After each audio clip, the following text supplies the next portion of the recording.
أعوذ بالله من الشيطان الرجيم. بسم الله الرحمن الرحيم.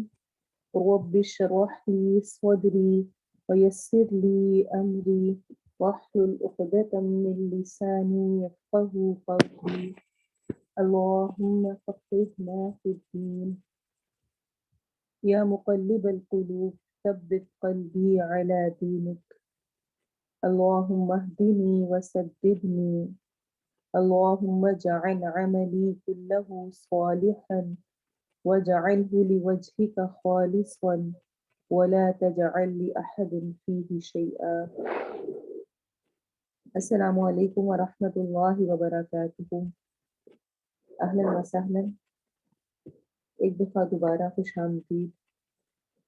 الحمدللہ ثم الحمدللہ کہ اللہ تعالیٰ نے ہماری زندگی میں ہمیں دوبارہ اس قرآن کو سننے، سمجھنے اور اس کے لیے وقت نکال کر بیٹھنے کی توفیق دی. اللہ تعالیٰ ہمارے سفر کو ہمارے مرنے تک جاری رکھے اور ہم قرآن کے ساتھ جڑے رہیں اور اس سے بھرپور طور پر علمی اور عملی اعتبار سے فائدہ اٹھائے. آمین ثم آمین.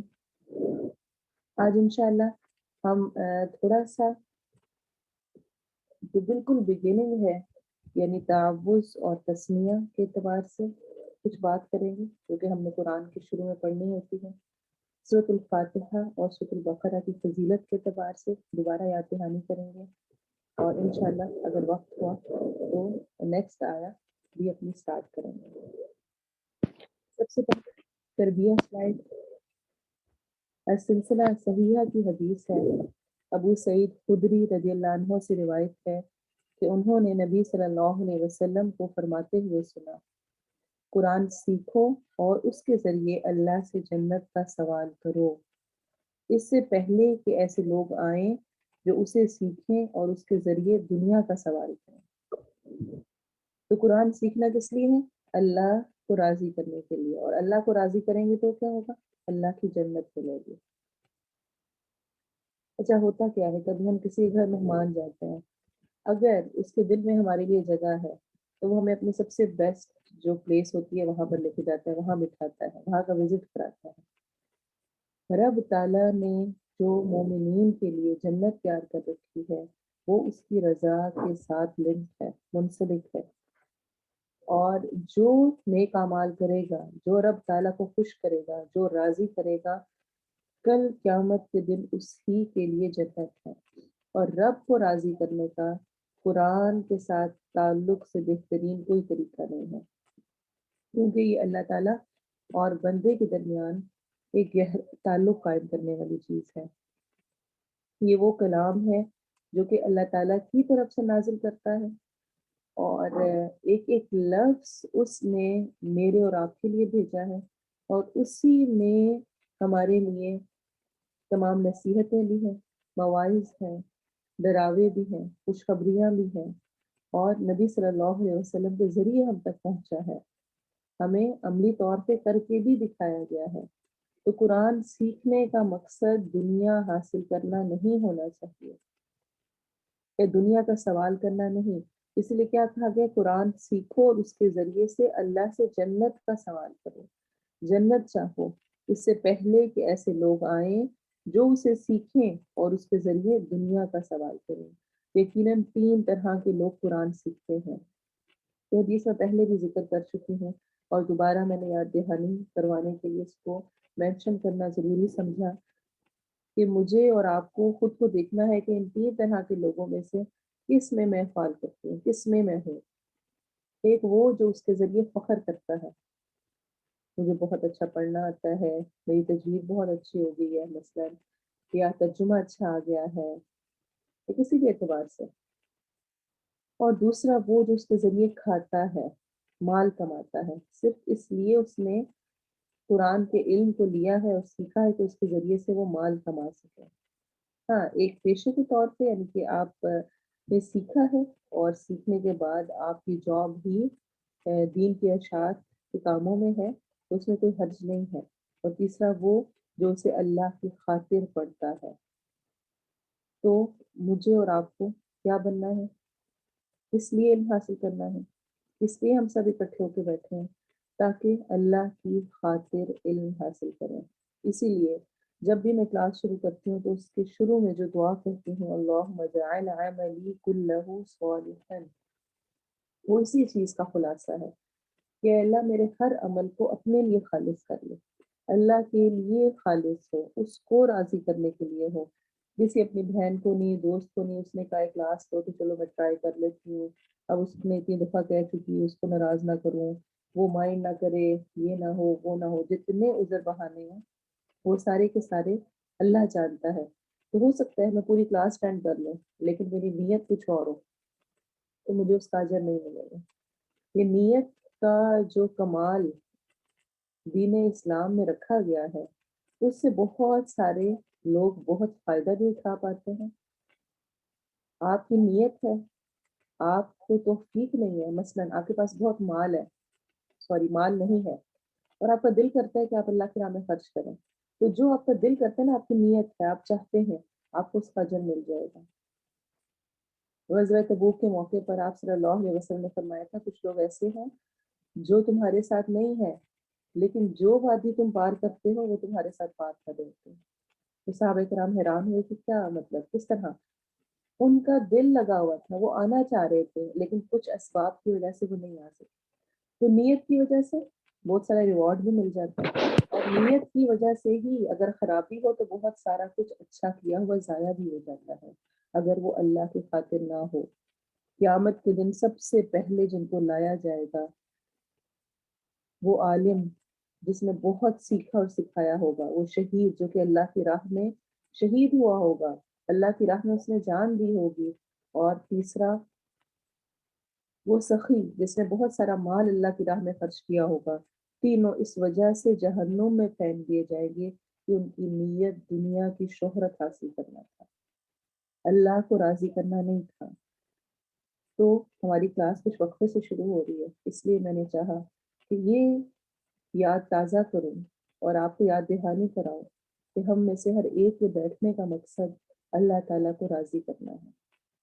قرآن کا جو ایک ایک حرف سیکھنا ہے، ایک ایک آیت سیکھنی ہے، جو اس پر محنت کرنی ہے، جو کوشش کرنی ہے، وہ سب کے پیچھے میرا مقصد ایک ہی ہے، وہ ہے اللہ تعالیٰ کی رضا، اس کو خوش کرنا، اس کو منانا، تاکہ میں قیامت کے دن سرخرو ہو سکوں۔ پہلے ہم تجوید کریں گے آیا نمبر 3 کی، اور پھر تھوڑا سا ہم ڈیٹیل تفسیر پہ جائیں گے۔ الحمدللہ ہمارا ہاف چیز ہو چکا ہے، اور آج سے ہم نے آئی 83 شروع کرنی ہے جو کہ بہت ہی اہم آیت ہے ترجمے کے لحاظ سے، تفسیر کے لحاظ سے، اور تجوید کے رولز کو بھی انشاءاللہ میں ابھی رپیٹ کروں گی تاکہ آپ کو یاد دہانی ہو۔ جو لوگ نئے ہیں وہ ہمیشہ کی طرح میں کہوں گی پریشان نہ ہوں، وقت کے ساتھ ان کو سمجھ آتی جائے گی، اور جو پرانے ہیں وہ کوشش کریں کہ اپنے سارے رولز کو اگر آپ نشان لگا لیں تو بہت اچھی بات ہوگی، آپ کو پریکٹس میں آسانی ہوگی۔ تو ہماری اس ویک کی آیا سورۃ البقرہ کی آیا 83 ہے، شروع کرتے ہیں۔ اعوذ باللہ من الشیطان الرجیم، بسم اللہ الرحمن الرحیم۔ وَإِذْ أَخَذْنَا، وَإِذْ و میں ہوں گول ہوں گے، اذ زال کو نرمی سے پڑھا جائے گا، اخذ اخذ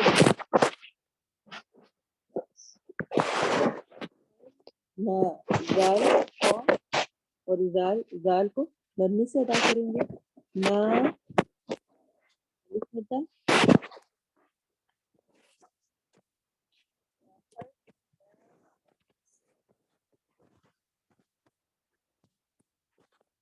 سا کو، سا نرم حروف میں سے ہے، جانتے ہیں 3 نرم حروف ہیں، سا، زال اور زو۔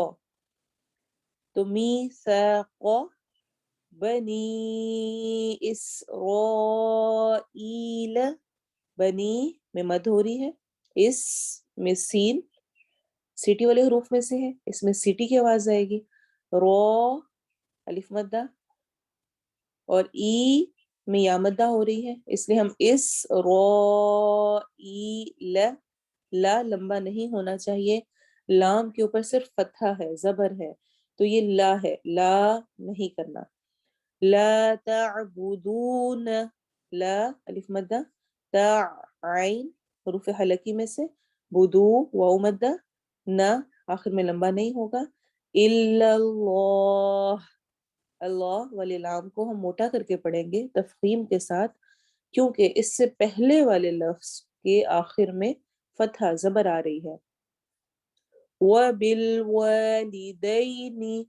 و الف مدہ، دئی یا لین ہو رہی ہے، اس کو دے نہیں پڑھنا، دئی پڑھنا ہے. اکثر لوگ لین کو ادا کرتے ہوئے مسٹیک کرتے ہیں کہ وہ اس کو مجھول کر دیتے ہیں، دئی کی بجائے دے پڑھ دیتے ہیں، تو دئی پڑھنا ہے. وَبِالْوَالِدَيْنِ إِحْسَانًا وَذِي الْقُرْبَى، حروف حلقی میں سے، سا الف مدہ، نو ادغام، ہم نون ساکن کا رول پڑھ چکے ہیں. تنوین کے بعد اگر واو حروف یرملون میں سے کوئی آ رہا ہو، یا را میم لام واو نون میں سے، تو ہم وہاں پر ادغام کر کے پڑھتے ہیں. ذی القربى، ذال نرم حروف ہے، قور را ساکن ہے، اور را کو موٹا تب پڑھا جاتا ہے جب را ساکن سے پہلے ضمہ آ رہی ہو. والیتامی والمساکین، سا سیٹی والے حروف میں سے ہے، کی یا مدہ، وقولوا واو مدہ دونوں جگہ پہ ہو رہا ہے، قاف موٹا ہے. للناس، نا الف مدہ، سی سیٹی والا حرف ہے، اور نون کے اوپر شد ہونے کی وجہ سے ہم یہاں پر غنہ کریں گے.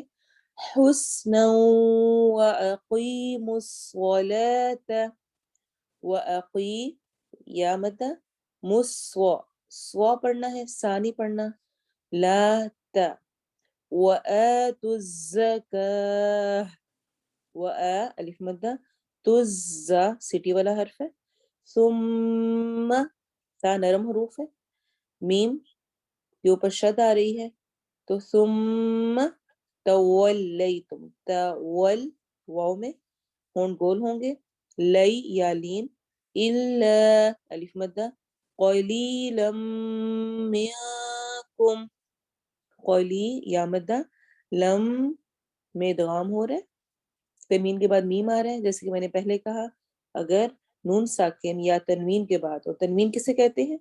دو زبر دو زیر دو پیش کو، اس کو ہم عربک میں کہتے ہیں فتحتین کسرتین ضمتین. ان کے بعد اگر یا را میم لام واو نون ان حروف میں سے کوئی آئے تو وہاں ادغام کرتے ہیں، آواز کو ملا دیتے ہیں، مدغم کر دیتے ہیں. قلیلا منکم، منکم میں اخفا ہو رہا ہے. آپ کو یاد ہوگا نون ساکن کے ہم نے 4 اصول پڑھے تھے، اظہار، ادغام، اقلاب اور اخفا. اخفا میں خفی سے ہے، نون کو ہم نے چھپا کے پڑھنا ہوتا ہے، اور اظہار، ادغام، اقلاب کے علاوہ کوئی بھی حرف آ رہا ہو تو وہاں پر اخفا ہوتا ہے. اس کو ہم انشاءاللہ دوبارہ سے بھی ایک دفعہ ریویو کر لیں گے، تاکہ اگر آپ کو کچھ بھول گیا ہے، کوئی کنفیوژن ہے تو وہ کلیئر ہو جائے.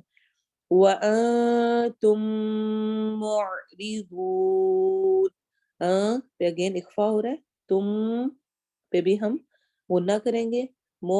عین حروف حلقی میں سے ہے، ری را باریک ہوگا، دون ضاد موٹا ہوگا، اور آخر میں واو پر مد ہوگی، واو مدہ ہوگی. اب اس کی تلاوت کو سنیں.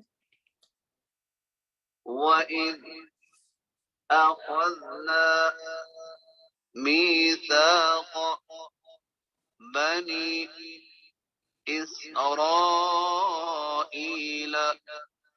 لَا تَعْبُدُونَ إِلَّا اللَّهَ وَبِالْوَالِدَيْنِ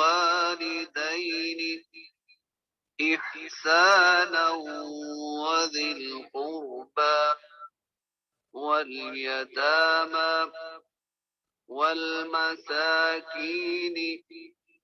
وَقُولُوا للناس حسنا وأقيموا الصلاة وآتوا الزكاة ثم توليتم إلا قليلا منكم وأنتم معرضون.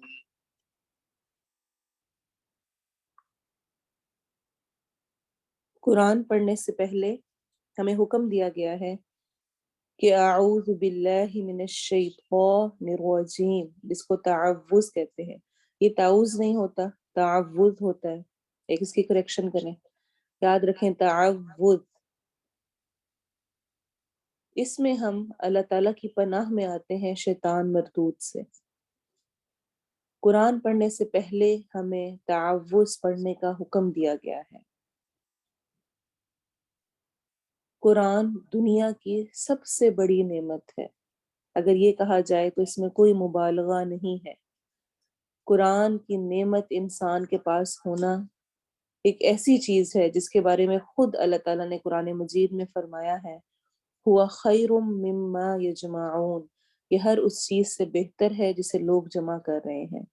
ہر چیز جو کچھ دنیا میں موجود ہے، وہ جس کے پاس جو کچھ جتنی مرضی تعداد میں ہے، اس سب سے بڑھ کر جس کے پاس قرآن موجود ہے، چاہے وہ حفظ کی صورت میں ہے، چاہے وہ ترجمہ تفسیر پڑھنے پڑھانے کی شکل میں ہے، عملی طور پر ہے، دین کی اشاعت کے اعتبار سے ہے، وہ سب سے بہتر ہے. خیرکم من تعلم القرآن وعلم، سب سے بہترین تم میں کون لوگ ہیں؟ جو قرآن سیکھتے اور سکھاتے ہیں. تو یہ قرآن سب سے بہتر ہے، اور اس کو سیکھنے والے بھی اسی طرح سب لوگوں میں سب سے بہتر ہیں، سب سے اعلیٰ ہے. اور شیطان مردود یہ جانتا ہے کہ اگر انسان قرآن کے ساتھ جڑ گیا اور اس کی رب کے ساتھ کمیونیکیشن سٹرونگ ہو گئی تو وہ اس کے ہاتھ سے نکل جائے گا. اس لیے شیطان کے حملے قرآن پڑھتے ہوئے سب سے زیادہ ہوتے ہیں، قرآن سیکھتے سکھاتے ہوئے سب سے زیادہ ہوتے ہیں. وہ ایسے ایسے بہانوں اور ایسے ایسے انداز میں آتا ہے کہ انسان اس سے متاثر ہوئے بغیر نہیں رہ پاتا. اسی لیے قرآن کو شروع کرتے ہوئے سوچ کے ساتھ یہ پڑھنا ضروری ہے. اعوذ باللہ من الشیطان الرجیم، میں پناہ میں آتی ہوں اللہ کی شیطان مردود. شیطان شیطانہ سے دھتکارا ہوا، مردود رد کیا ہوا، رجم کیا ہوا، جس کو پتھر مار مار کے مار دیا جائے، دور پھینکا ہوا، ذلیل و رسوا. اس سے بچنے کے لیے رب تعالیٰ کی پناہ میں آتی ہوں. اور آپ جانتے ہیں نا کہ اگر کسی بھی ریلیشن میں کمیونیکیشن گیپ آ جائے تو وہاں پر وہ ریلیشن برباد ہو جاتا ہے. کہیں پر بھی کسی بھی ریلیشن میں اگر آپس میں ان لوگوں کا ڈائریکٹ کمیونیکیشن نہ ہو رہی ہو، لوگوں سے باتیں پتہ چل رہی ہیں، فلاں کہتا ہے اس نے یہ کہا، وہ یہ کر رہا ہے، پھر یہ ہوا، پھر وہ ہوا، دل خراب سے خراب ہوتے جاتے ہیں، گیپ آتے جاتے ہیں. کس طرح سے گیپ ختم ہو سکتے ہوتے ہیں؟ جب ڈائریکٹ رابطہ ہو کر بات چیت ہو جائے، بہت سارا کچھ ویسے ہی ختم ہو جاتا ہے. رب تعالیٰ سے کمیونیکیشن کا سب سے بیسٹ وے قرآن ہے جو اس کی طرف سے نازل کرتا ہے. اور اسی کا جو گیپ ہے، یعنی اس کو سیکھنے سکھانے، اس کو پڑھنے پڑھانے کا عمل ہے، اس سے شیطان دور رکھنے کی کوشش کرتا ہے. اور شیطان مردود سے ہم بچ ہی نہیں سکتے ہیں. کسی شخص نے حسن بصری سے پوچھا تھا کہ کیا شیطان سوتا ہے؟ تو انہوں نے کہا اگر وہ سو جائے تو ہمیں راحت نہ مل جائے، سکون نہ آ جائے. وہ ہر وقت ایکٹیو ہوتا ہے، ہر وقت لگا ہوا ہوتا ہے، ہر وقت انسان کی دشمنی وہ پورا ادا کرنے کی کوشش میں ہوتا ہے. اور شیطان کا سب سے مضبوط پھندا، یاد رکھیں اس کو، الحمدللہ اللہ کی توفیق سے آج آپ بیٹھ گئے ہیں اور اللہ آپ کو آگے بھی بٹھائے. سب سے مضبوط پھندا جہالت ہے. وہ انسان کو جاہل رکھتا ہے، علم کی طرف آنے ہی نہیں دیتا، سیکھنے ہی نہیں دیتا، پڑھنے ہی نہیں دیتا، سمجھنے ہی نہیں دیتا. اسی وجہ سے جہنمی قیامت کے دن یہ حسرت کر رہے ہوں گے جہنم میں جا کر، لو کننا نسمع او ناقل ما کننا فی اصحاب السعیر، کاش ہم نے سنا ہوتا، کاش ہم نے عقل سے کام لی ہوتی تو ہم جہنم والوں میں سے، بھڑکتی ہوئی آگ والوں میں سے آج نہ ہوتے۔ تو سب سے پہلے وہ انسان کو سیکھنے کے عمل کی طرف ہی نہیں آنے دیتا، پڑھنے کے لیے نہیں آنے دیتا، وقت ہی نہیں نکلتا۔ آپ کسی سے بات کر لیں قرآن پڑھنے سے متعلق، کچھ سیکھنے سے متعلق، وہ کہیں گے وقت ہی نہیں ہے، بس مصروفیت ہی بہت ہے۔ کیا مصروفیت ہے؟ اس مصروفیت میں بہت سارا وقت ہمارا ٹک ٹاک، یوٹیوب، اسکرین، ویڈیوز، ان سب کے لیے نکل سکتا ہے۔ فون پہ لمبی لمبی باتیں ہو سکتی ہیں، بہت ساری کھانے پینے کی ڈشز اور یہ وہ چیزیں بنائی جا سکتی ہیں، اور طرح طرح کے نت نئے کام ہو سکتے ہیں، لیکن قرآن کے لیے، خاص طور پہ سیکھنے کے لیے پڑھنے والے بہت ہیں۔ شیطان پر عبادت گزار اتنے بھاری نہیں ہیں جتنے عالم ہیں، اسی لیے عالم کو عابد پر فضیلت اس طرح دی گئی ہے۔ حدیث میں کیا آتا ہے؟ جس طرح نبی صلی اللہ علیہ وسلم کے ایک ادنا آدمی پر ہے فضیلت، جس طرح چاند کی فضیلت ہے ستاروں پر، اس طرح عالم کی، علم والے کی فضیلت ہے عبادت گزار پر، جو چاہے دن رات عبادت کرنے والا ہو، لیکن چونکہ وہ جاہل ہے، وہ جانتا ہی نہیں ہے، اس نے بس کچھ طریقے پکڑ لیے ہیں جو باپ دادا سے لیے ہوئے اور انہی پہ چل رہا ہے، اس کو بہکانا شیطان کے لیے کوئی مشکل نہیں۔ لیکن جس کے پاس علم آ جائے، جو سمجھ لے نہیں یہ ایسے نہیں ایسے ہے، اور میں نے اس کو اس طرح کرنا ہے، اس طرح شیطان سے بچنا ہے، اس طرح رب کو راضی کرنا ہے، اس کو پکڑنا شیطان کے لیے انتہائی مشکل ہو جاتا ہے۔ اسی لیے جو سب سے مضبوط اور پہلا پھندا شیطان انسانوں پر ڈالتا ہے وہ ہے جہالت، ان کو جاہل رکھے، ان کے وقت کو ہی دین کی طرف نہ آنے دے، سیکھنے نہ دے، سمجھنے نہ دے۔ تو اللہ ہمیں سے محفوظ رکھے۔ یہ جو ہمارے دل میں یہ وسوسے آ رہتے ہیں، نہیں اب کیا دوبارہ سے پڑھنا ہے، پھر یاد کرنا پڑے گا، سیکھنا، اچھا خاصا تو مجھے پڑھنا آتا ہے قرآن اور سمجھ بھی آتی ہے، تو بس کافی ہے، فلاں کو تو یہ بھی نہیں آتا، فلاں کو یہ بھی نہیں پتا۔ حالانکہ دنیا کے معاملے میں ہم یہ مقابلے نہیں کرتے ہیں، ہم تھوڑے پہ راضی نہیں ہوتے، اور سے اور سے اور چاہتے ہیں۔ تو دین کا معاملہ دوسرا طریقہ کیا کرتا ہے، وہ پھر وہ خواہش نفس پر لگا دیتا ہے۔ اگر کوئی جہالت سے نکل آتا ہے تو دل کی خواہشات کو پوری کرنے میں لگائے رکھتا ہے۔ مثلا وہی وقت سیکھنے کا ہے اور وہی وقت کہیں سیر و تفریح پر جانے کا ہے، سب اکٹھے ہوئے ہیں، ان کے ساتھ ہلا گلا کرنے کا ہے، دل کس طرف مائل ہوگا؟ دل خواہش نفس اس کو کیا جائے، اس طرف جائے گا، شیطان اس کے ذریعے بہکاتا ہے، اور اگر ان سے بھی بچ جائے انسان تو اس کو غافل کر دیتا ہے۔ تیسرا حربہ اس کا غفلت ہوتی ہے۔ تو شیطان مردود سے کیسے بچا جائے؟ کیا میں اور آپ اتنی طاقت رکھتے ہیں؟ اس کے بارے میں ریسنٹلی میں نے ایک سیلف سوالے کا کال پڑھی تھی اور مجھے بہت اچھا لگا، وہی آپ کے ساتھ شیئر کروں گی کہ کیسے ہم بچیں گے، کیسے ہم بچا سکتے ہیں خود کو شیطان سے۔ کسی نے ایک سیلف صالحین میں سے ہی اپنے شاگرد سے کہا، جب یہ شیطان تیرے لیے گناہوں کو آراستہ کرے، خوبصورت بنائے، بیوٹیفائی کرے کہ واو اتنا مزے کا ہے، یہ کرو کہ بہت اچھا زبردست رہے گا، تو اس کے ساتھ کیا کرے گا؟ تو اس کے ساتھ کیا کرے گا اس وقت؟ شاگرد بولا، میں اس سے جہاد کروں گا، لڑوں گا، کوشش کروں گا خود کو بچانے کی۔ استاد بولا اگر دوبارہ پلٹے تو؟ شاگرد کہنے لگا میں اس سے پھر لڑوں گا۔ استاد کہنے لگا وہ اگر پھر پلٹ آئے تو؟ شاگرد نے کہا میں پھر اس سے لڑائی کروں گا۔ استاد بولا یہ تو لمبا طرز عمل ہے، بہت لمبا رہے گا، ذرا بتا اگر تو بکریوں کے ریوڑ کے پاس سے گزرے، یعنی بہت ساری جہاں پہ بکریاں اکٹھی، وہاں سے گزرے اور اس ریوڑ کا رکھوالا کتا تجھ پر بھونکے، ساتھ کتا رکھا ہوا ہوتا ہے جس طرح، تو کتا اگر تجھ پر بھونکے یا وہ تجھے گزرنے سے آڑے آئے تو کیا کرے گا؟ وہ تجھے گزرنے نہ دے، تجھ پر بھونکے، تنگ کرے، تو وہاں پر کیا کرے گا؟ شاگرد بولا میں اس تکلیف اور مشقت کو برداشت کروں گا اور اسے اپنی قوت اور طاقت سے ہٹانے کی کوشش کروں گا۔ جہاں تک ہو سکا میں کتے کے ساتھ مقابلہ کروں گا، اس سے بچاؤ کی کوشش کروں گا۔ استاد کہنے لگا یہ طرز عمل بھی لمبا ہو جائے گا، تو ایسے کیوں نہیں کرتا، یا ایسے کر کہ بکریوں کے مالک سے مدد حاصل کر، وہ تجھے اس کتے سے کافی ہو جائے گا اور تجھے بچا لے گا۔ تو شیطان مردود سے بچنے کے لیے کیا کرنا ہے؟ خود اس کے مقابلے میں کھڑے ہو کر یہ کہیں کہ ہم خود بچ جائیں گے، نہیں، اللہ تعالیٰ کی پناہ میں آنا ہے، مالک سے مدد حاصل کرنی ہے، وہ خود کافی ہو جائے گا۔ اسی لیے اس قرآن کا آغاز جو ہمیں سکھایا گیا، جو پڑھنے کے لیے کہا گیا، وہ ہے اعوذ باللہ من الشیطان الرجیم، میں پناہ میں آتی ہوں اللہ کی شیطان مردود سے۔ اسی لیے ہم دیکھتے ہیں کہ زندگی کے ہر مرحلے میں ہمیں شیطان مردود سے پناہ میں آنے کا کہا گیا ہے۔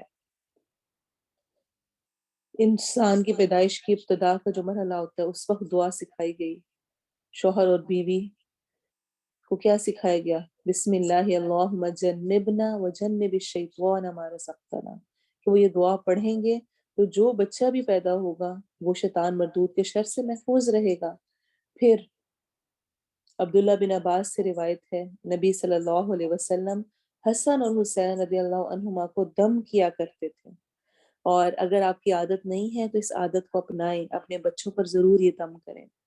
اور یہ فرمایا کرتے تھے تمہارے باپ ابراہیم علیہ السلام انہی الفاظ کے ساتھ اسماعیل اور اسحاق علیہ السلام کو اللہ کی پناہ میں دیا کرتے تھے۔ اور وہ کیا دعا ہے؟ صحیح بخاری میں آتی ہے، اعوذ بکلمات اللہ التامہ من کل شیطان وہامہ ومن کل عین لامہ۔ چھوٹی سی دعا ہے، بہت پیاری دعا ہے۔ میں اللہ تعالیٰ کے مکمل ترین کلمات کے ساتھ پناہ مانگتا ہوں ہر شیطان اور موذی زہریلے جانور سے اور ہر نظر بد کے لگنے سے۔ اکثر بچوں کو نظر لگتی ہے، شیطان تنگ کرتا ہے، اور جانور اور اس طرح کی چیزیں، ان کا خوف رہتا ہے۔ تمام چیزوں سے اس دعا میں پناہ مانگی گئی ہے۔ تو بچے کی پیدائش، اس کے بعد ہر وقت دعاؤں کے ساتھ اور جس بھی انداز میں ہو سکے شیطان مردود سے بچنے کے لیے اللہ تعالیٰ کی پناہ ضرور مانگتے رہنا چاہیے۔ پھر دوسرا جو ہمیں حکم دیا گیا ہے وہ ہے بسم اللہ الرحمن الرحیم، شروع اللہ کے نام سے جو بہت مہربان نہایت رحم کرنے والا ہے، نہایت رحم کرنے والا بہت مہربان ہے۔ الرحمن الرحیم دونوں کا ایک ہی مشتق ہے، رحمیم۔ بسم اللہ، اللہ کے نام سے شروع کرنے میں انتہائی درجے برکت ہے، کام آسان ہو جاتے ہیں، ان میں اللہ کی مدد شامل ہو جاتی ہے۔ شیخ المفسرین طبری رحمہ اللہ فرماتے ہیں اللہ تعالیٰ نے اپنے نبی محمد صلی اللہ علیہ وسلم کو ادب سکھایا ہے کہ اپنے تمام کاموں اور اہم مواقع سے پہلے اللہ تعالیٰ کے اسماء حسنی اور اس کی صفات عالیہ کا ذکر کریں، اور آپ صلی اللہ علیہ وسلم کے ذریعے سے اپنی تمام مخلوق گفتگو کا آغاز اور اپنے خطوط، کتابوں اور تمام ضروری کاموں کی ابتدا اسی کے ساتھ کریں۔ کس کے ساتھ؟ بسم اللہ کے ساتھ۔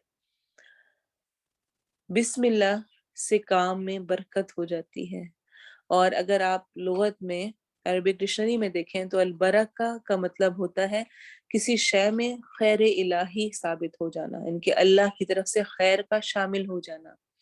اور خیر الہی چونکہ غیر محسوس طریقے پر بھی صادر ہوتی ہے، اور یہ میں جو مفردات القرآن کے رائٹر نے البرکہ کی تعریف دی ہے اس کو پڑھ رہی ہوں۔ اور خیر الہی چونکہ غیر محسوس طریقے پر صادر ہوتی ہے، اللہ کی طرف سے خیر جو ہے وہ لازمی نہیں کہ حسی ہو، نظر آ رہی ہو، مختلف طریقے ہیں، اس لیے ہر اس چیز کو جس میں غیر محسوس طور پر زیادتی محسوس ہو اسے مبارک بابرکت کہتے ہیں۔ زیادتی کس میں؟ دوسرے سے محبت کے ملنے میں، رزق میں، مال میں، علم میں، عمل میں، نعمتوں میں زیادتی ہو رہی ہے تو اصل میں یہ برکت ہے۔ اور انسان کو برکت کب ملتی ہے؟ کسی بھی کام کے شروع میں بسم اللہ پڑھنے سے. یہ ہمیں حدیث یہ بتاتی ہے کہ بسم اللہ پڑھنا کاموں میں برکت ڈال دیتا ہے، اس کو اچھے انداز میں مکمل کرواتا ہے، کاموں میں آسانی ہونے لگتی ہے، اللہ تعالیٰ کی مدد اور رحمت شامل ہو جاتی ہے. پھر بسم اللہ 7 نام اللہ کے. اللہ تعالیٰ کا ذاتی نام ہے، صفاتی نام نہیں ہے، یاد رکھیں. یعنی ذات میں آپ کی اپنی ذات، اللہ تعالیٰ کی ذات کا نام ہی اللہ ہے. اسی لیے اس میں اللہ تعالیٰ کے تمام اسما، تمام صفات آ جاتے ہیں. وہ 99 نیمز بھی جو ہم پڑھتے ہیں، جن کا ذکر حدیث میں بھی ہے، وہ بھی جو ان کے علاوہ ہیں، جن کا ذکر اللہ تعالیٰ نے فرمایا ہے، جن کا ذکر نہیں فرمایا، جو مخلوق کو سکھائے ہیں، جو نہیں سکھائے، ہر ایک تمام کے تمام نام اللہ کہنے سے اس کے اندر آ جاتے ہیں. تو یہ سوچ کر بسم اللہ کے اندر ہی رحمان، رحیم، کریم، ودود، ذوالعرش المجید اور سب نام ہے. تو شروع اللہ کے نام سے، اور خاص طور پہ جن 2 صفات کا ذکر کیا گیا ہے، الرحمن اور الرحیم. یہ رحم ایک ایسی صفت ہے جس کا ذکر احادیث میں بے پناہ آیا ہے. اللہ تعالیٰ کی طرف سے خاص رحمت، خاص رحم جو کہ اس نے اپنے بندوں پر نازل کیا ہے. آپ صلی اللہ علیہ وسلم نے فرمایا اللہ کے پاس 100 رحمتیں ہیں، جن میں سے اس نے ایک رحمت جنوں انس، جانوروں اور کیڑوں مکوڑوں کے درمیان نازل فرمائی ہے. اسی کے ساتھ وہ ایک دوسرے پر شفقت کرتے ہیں. صرف ایک رحمت ہے ہم سب کے پاس، اور صرف ہم انسانوں کے پاس نہیں، جن، جانور، کیڑے مکوڑے، سب کے پاس صرف ایک رحمت ہے جو کہ تقسیم ہوئی ہے، جس کی وجہ سے ہم ایک دوسرے پر شفقت اور رحم کرتے ہیں. اور اسی کے ساتھ وحشی جانور اپنے بچوں پر شفقت کرتے ہیں. اور اللہ تعالیٰ نے 99 رحمتیں مؤخر کر رکھی ہیں، جن کے ساتھ وہ قیامت کے دن اپنے بندوں پر رحم فرمائے گا. اس دن رب کی رحمت اتنی زیادہ ہوگی.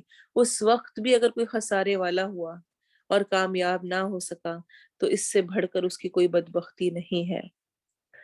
الحمدللہ ہم سورۃ الفاتحہ کر چکے ہیں، لیکن کہہ رہی تھی کہ ہم تھوڑا سا دوبارہ سے صرف اس کا انٹروڈکشن ہی دیکھیں گے، اور خاص طور پہ صرف الحمدللہ کے لفظ کو. سورۃ الفاتحہ ایک ایسی اہم سورت ہے جو کہ ہم روز نماز میں پڑھتے ہیں، اور الحمدللہ آپ سب کو ترجمہ آ چکا ہے، آپ اس کو سمجھ کے ہوپفلی پڑھتے ہیں. اس کے بارے میں ایک حدیث دوبارہ سے ذکر کروں گی. آپ صلی اللہ علیہ وسلم کی حدیث میں آتا ہے، آپ صلی اللہ علیہ وسلم نے فرمایا، ایک دفعہ جبرائیل علیہ السلام، آپ کو یاد ہوگا اس حدیث میں آتا ہے کہ نبی صلی اللہ علیہ وسلم کے پاس بیٹھے ہوئے تھے اور ایک دروازہ کھلا اور آواز آئی، تو آپ صلی اللہ علیہ وسلم نے کیا فرمایا تھا؟ یہ آسمان کا ایک دروازہ ہے جو آج کھولا گیا ہے، آج سے پہلے کبھی نہیں کھولا گیا. اور یہ آپ کو جبرائیل علیہ السلام نے بتایا تھا. اور پھر انہوں نے کیا فرمایا تھا جبرائیل علیہ السلام نے؟ یہ فرشتہ زمین پر اترا ہے جو آج سے پہلے کبھی نہیں اترا، کچھ اسپیشل کچھ آنا تھا جس کے لیے اترا ہے. اس فرشتے نے آ کر سلام کیا اور کہا، آپ کو 2 نوروں کی خوشخبری ہو، 2 نوروں کی جو آپ کو دیے گئے ہیں، آپ سے پہلے وہ کسی نبی کو عطا نہیں ہوئے. فاتحۃ الکتاب سورۃ الفاتحہ اور سورہ بقرہ کی آخری 2 آیات. آپ ان دونوں میں سے جو حرف بھی پڑھیں گے وہ چیز آپ کو ضرور عطا کر دی جائے گی. تو سورۃ الفاتحہ پڑھنا، اس کے بعد دعا مانگنا، اس دعا کی قبولیت لازم ہے، کیونکہ حدیث میں آتا ہے، صحیح مسلم کی روایت ہے یہ. اور جیسا کہ ہم جانتے ہیں سورت کے بے شمار نام ہیں، انہی میں سے ایک حمد ہے، ام القرآن ہے، ام الکتاب ہے، القرآن العظیم ہے، السبع المثانی ہے. اور اس قرآن کا آغاز سورۃ الفاتحہ سے ہوا، اور سورۃ الفاتحہ کا آغاز الحمدللہ سے ہے. الحمدللہ، مومن کی زندگی کا شب و روز الحمدللہ کے ساتھ منسلک ہوتا ہے. وہ ہر لمحے رب کا شکر ادا کر رہا ہوتا ہے. اور حمد کہتے ہیں کسی کی خوبی کی وجہ سے اس کی تعریف کرنا، اور حمد کے اندر تعریف بھی ہے اور شکر بھی ہے۔ اللہ تعالیٰ ہمیں توفیق دے کہ ہم الحمدللہ کو اپنی زندگیوں میں شامل کر سکیں۔ اگر ابھی تک میری اور آپ کی زندگی میں الحمدللہ کی کثرت نہیں ہوئی، شامل نہیں ہوا، تو اس کا مطلب ہے کہ ابھی بہت پیچھے، بہت کمی ہے۔ تو ہر ایک نعمت کو دیکھتے ہوئے، ہر ایک خیر کو پاتے ہوئے الحمدللہ کہنا سنت ہے۔ الحمدللہ ایک ایسا کلمہ ہے جس سے اللہ تعالیٰ کی کتاب کا آغاز ہوا۔ نبی صلی اللہ علیہ وسلم ہر خطبے کی ابتدا اس سے کرتے تھے۔ پھر آپ دیکھیں بے شمار جو ہمیں مختلف دعائیں ملتی ہیں سنت میں، جو کہ مختلف مواقع پر پڑھنے کا حکم دیا گیا ہے، ان سب کے شروع میں بھی ہم الحمدللہ کو پاتے ہیں۔ جیسے کھانا کھانے کے بعد الحمدللہ الذی اطعمنا وسقانا وکفانا وآوانا، چھینک آنے کے بعد الحمدللہ کہنا۔ پھر اسی طرح سے صبح اٹھتے ہیں، سو کر اٹھ کے پھر کہنا الحمدللہ الذی احیانا بعد ما اماتنا والیہ النشور۔ پھر قیامت کے دن لوگ قبروں سے اللہ تعالیٰ کی حمد کرتے ہوئے اٹھیں گے۔ یوم یدعوکم فتستجیبون بحمدہ، جس دن وہ تمہیں بلائے گا تو تم اس کی حمد کرتے ہوئے چلے آؤ گے۔ پھر جب جنت میں داخل ہونے کے بعد جو جنتی ہیں وہ بھی اللہ کی حمد کر رہے ہوں گے، وہ بھی کہیں گے وقالوا الحمد للہ، اور وہ کہیں گے سب تعریف اللہ کی ہے، الذی ہدانا لہذا، جس نے ہمیں اس کی ہدایت دی تھی، وما كنا لنهتدی لولا ان ہدانا اللہ، اور ہم کبھی نہ تھے کہ ہدایت پاتے اگر یہ نہ ہوتا کہ اللہ ہمیں ہدایت دیتا۔ اور سب سے مزے کی بات یہ کہ جنت میں ان کی گفتگو کا اختتام بھی اسی پر ہوگا، جو بات کریں گے اس کے اینڈ میں الحمدللہ کہہ رہے ہوں گے۔ دعواہم فیہا سبحانک اللہم وتحیتہم فیہا سلام وآخر دعواہم ان الحمدللہ رب العالمین۔ سورہ یونس کی آیت میں آتا ہے ان کی دعا ان جنتوں میں یہ ہوگی، پاک ہے تو اے اللہ، سبحانک اللہم، اور ان کی آپس کی دعا اس میں سلام ہوگی، اور ان کی دعا کا خاتمہ یہ ہوگا کہ سب تعریف اللہ کے لیے ہے جو تمام جہانوں کا پالنے والا ہے۔ تو الحمدللہ ایک عظیم الشان حقیقت کا اظہار ہے، یہ کلمہ شکر بھی ہے، مکمل دعا بھی ہے۔ اسی لیے آپ صلی اللہ علیہ وسلم نے فرمایا الحمدللہ کہنا میزان کو بھر دیتا ہے، بھر دیتا ہے۔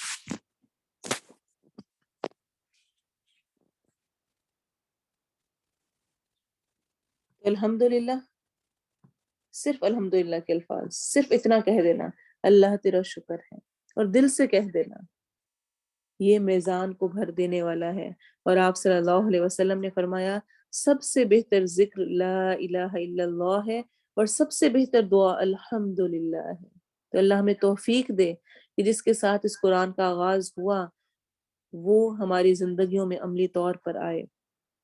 اور آپ دیکھیں کہ جب کوئی مخلوق میں بھی کوئی سخی شخص ہوتا ہے اور اس کی آ کر کوئی تعریف کرتا ہے اور کچھ کہتا ہے تو وہ کچھ اس کے مانگے بغیر ہی اس کو عطا کر رہا ہوتا ہے۔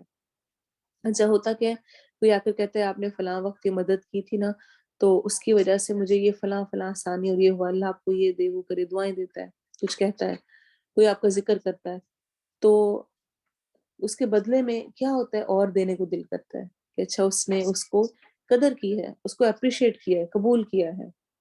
تو وہ رب تعالیٰ جو کہ اپنی تعریف کو پسند کرنے والا ہے، اس کی تعریف کی جائے اور اس کا شکر کیا جائے، تو آپ سوچیں کہ اس کی نوازش کتنی زیادہ بڑھ جائے گی۔ آپ صلی اللہ علیہ وسلم نے فرمایا، صحیح بخاری کی روایت ہے، ایسا کوئی نہیں جسے اللہ سے زیادہ اپنی تعریف پسند ہو، یعنی اللہ کو پسند ہے کہ اس کی تعریف کی جائے، اس لیے اس نے خود اپنی تعریف کی ہے۔ الحمدللہ سے قرآن کا آغاز ہے، تو اللہ ہمیں الحمدللہ کی توفیق دے۔ پھر سورۃ البقرہ حدیث کا صرف ریمائنڈر دوں گی، ہم یہ پڑھ چکے ہیں پہلے جب سورۃ البقرہ ہم نے شروع کی تھی، دوبارہ سے ریمائنڈر اس لیے دینا چاہ رہی ہوں کہ اگر آپ کے ذہن سے نکل گیا ہے کہ آپ کتنی اہم سورت پڑھ رہے ہیں تو آپ کو یاد آ جائے آپ صلی اللہ علیہ وسلم نے اسے قرآن کی کوہان قرار دیا ہے، سنام القرآن۔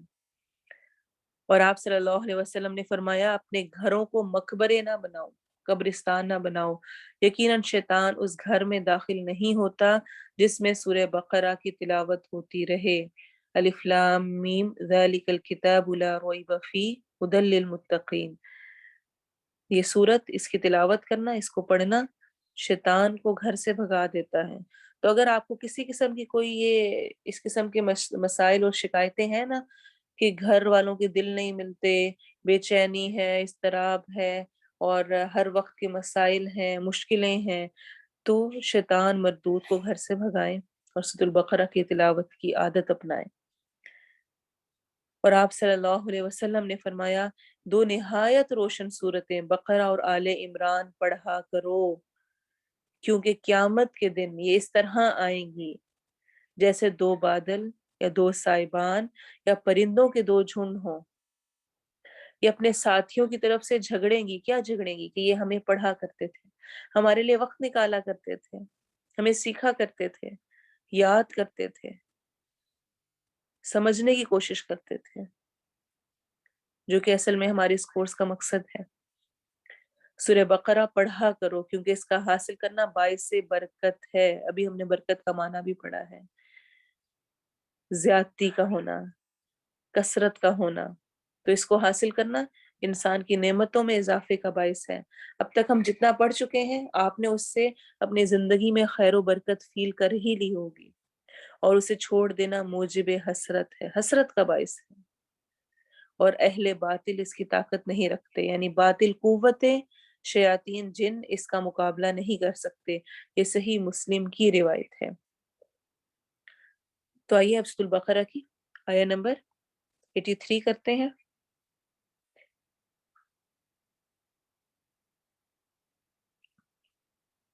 ٹرانسلیشن میں آپ نے بہت دھیان سے دیکھنا ہے۔